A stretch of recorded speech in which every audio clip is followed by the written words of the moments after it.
คืนที่มันเหงาใจอยากมีภัยจากคนข้างกายหอบเอาความเศร้านี้ไปจากใจที่ค้างคาก็เพราะว่าคนฮักเขามันเอาใจยากหนักหนาคืนนี้ขอมาละลาตามภาษาคนเซ็งโอ้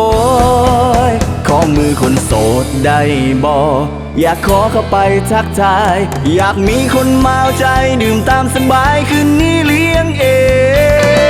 ง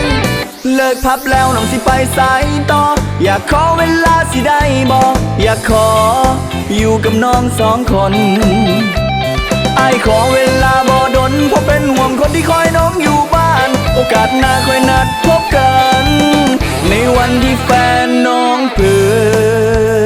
Hey 1 2 3ตัวไอ้ก็มีแฟนและน้องก็มีแฟนแต่คนนี้อยากขอผมแขนวันในสแตนสิได้บอสัญญาสิบอกไผ่ในใจสองเฮาหูดีเฮามาเอ็นจอยปาร์ตี้ให้ผ่านในบนคืนนี้แล้วเฮาค่อยแยกทาง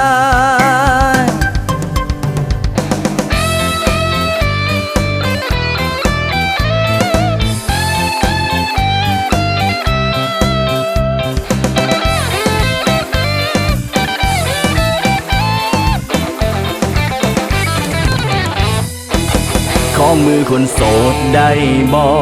ยากขอเข้าไปทักทายอยากมีคนมาเอาใจดื่มตามสบายคืนนี้เลี้ยงเอ